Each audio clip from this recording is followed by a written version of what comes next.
The following transcript was recovered on a data disk, which in turn was discovered inside an emergency escape pod, evidently launched manually from the Alpha Centauri 4 research station by an unidentified person. The transcript is a text form and audio log, although some of the data is corrupted, resulting in only a partial extraction of the video log mentioned in the transcript. Record date, July 28th, 2714. Record start time, 14 minutes and 42 seconds, SET, Standard Earth Time. Recorder, ranked to Observer, Scott Miller, OS SS 56773A. Begin transcript, manual start. Testing. 1 2 1 2. Good. My name is Sean Miller. I work in the Alpha Centauri 4 research station. My ID code is 56-773-Alpha. I am responsible for the observation of research on this station and the collating reports to be sent back to Earth. Fragment. Fragment.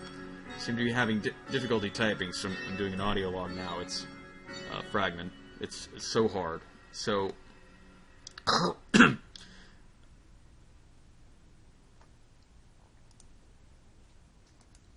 Quantum physics divides all things into dimensions. The first dimension, a mere concept of a point in space. The second dimension, a line drawn from the point, creating a two-dimensional shape. The third dimension gives the shape depth, creating three-dimensional space you and I see every day. A proper quantum theorist would use more difficult terms, I'm sure, but this will do. The three-dimensional point also acts as an access point, a point in time. The fourth dimension is time, a sort of three-dimensional object, moving from order into disorder.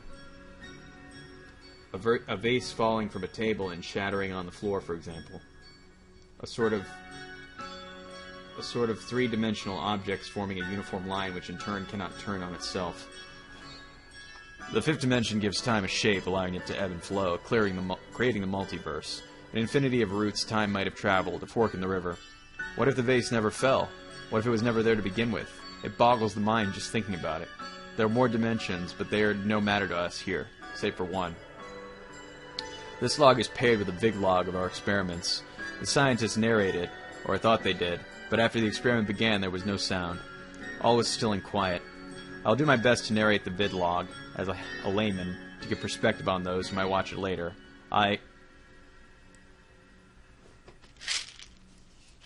The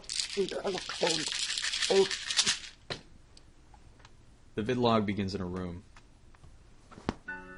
This is not the first time we ran such an experiment, and not knowing what to expect, the scientists decided upon this room for the reason which will become evident later. Professor Anderson is seen removing a protective plastic cover from a circular device, which we'll reference from now on as the portal. Professor Geller is at the moment handling the camera from outside the frame, panning it around the room, showing that the room is a standard space of 100 square meters, walls, floor, and ceiling consisting of uniform metal plates. The room was used as a storage space before it was emptied, and as such the walls were unpainted and bare. A single metal door can be seen, next to which are some machines which are used to feed power and coolant to devices attached to a portal via tubes and cables. There is also a small cylinder-shaped cage, which is covered with a black cloth. This contains a small canine, which was selected to participate in this test. I myself can be seen standing next to the door, making notes. This is the first time I participated in the experiments conducted with the portal.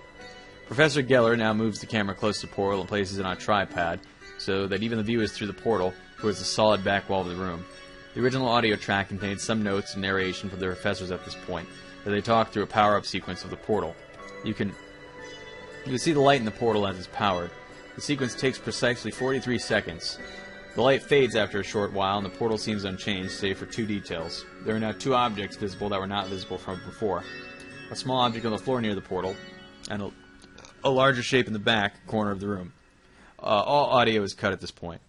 I can remember the professors talking, well, trying to talk to one another. It seems that all the sound had disappeared, as if we were standing in a vacuum, although the air was perfectly breathable. Professor Anderson's hand is visible in the frame now as he places three sensors through the portal. You cannot see it from this angle, but the objects just seem to disappear as they are placed through the portal. Two devices transmit wireless signals, and the third is connected to the machinery near the door via a thin wire. Professor Geller now moves the camera a bit to show you the monitors. Both wireless devices have stopped transmitting immediately after being placed through the portal. The wired device is transmitting data. It registers the temperature as minus 70 degrees centigrade and fails to detect any kind of background radiation, even the small traces that normally penetrate the station walls. After a short while, the professor has moved the sensors, and as Professor Geller is now holding a camera at an angle, you can see how it seems that the devices Professor Anderson are retrieving are materializing from thin air. I was astonished to see it. A wormhole, we called it at one point, not too long ago.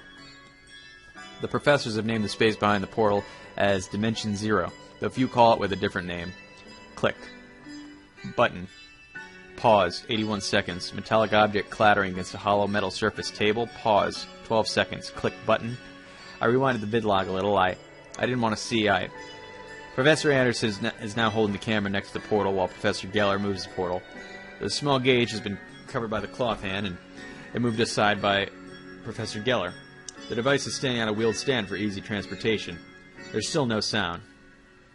Professor Anderson turns the portal so that you can better see what is on the floor, the small object we glimpsed earlier.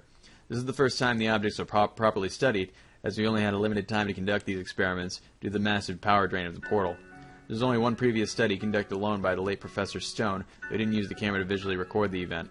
The camera has now moved closer for a better view. The object seems to be a small, furry mammal, likely a small rat. It is unmoving and looks like a pale, transparent shadow of a real creature. Professor Geller produces a long metal rod and uses it to gently poke the creature through the portal. Perhaps an unscientific method, but an effective one. It seems that the rod passes through the rat creature, scalping the floor. The camera is jerked back, and Professor Geller is frantically speaking at Professor Anderson, who is holding the camera. There's still no sound.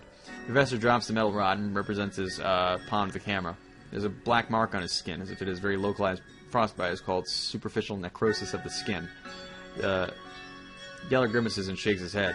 He's not visible, but he nudges the metal rod away with his foot. He seems distraught and shaken, but after a very short pause and some frantic gestures of pulling a plug in denial, the professor decided to continue. The portal has moved once more, and as it is turned, the camera can now see the larger object in the corner. Ah! My God! Ah! The large shape! Similar to the rat thing, the figure is a transparent, pale shadow form. The professors move the portal around to get a more precise view of the thing. It is a man, a human being. Stone called it purgatory. My God, The shape of the Professor Stone is standing in the corner wearing a lab coat, his eyes seemingly gazing at the ceiling right next to the spot where his body was recovered not long ago, where the room was cleared. He had written on the walls, Purgatory. His hands are holding the scalpel. He was found with the scalpel lodged in his there's a long incision. He had cut. My God, how can a man even from his lower lip all the way to his chest? The cut is curved and stuck in an artery in his trachea. He died fast. God bless his soul. The camera's moved so you can better see his face, Stone's face. The mouth is agape, and his eyes, they moved. They looked at us, followed us as we moved. He was in there in purgatory. God, Huh? They watch us from beyond. Footsteps. Sound of a door opening. Sound of a door closing. Silence.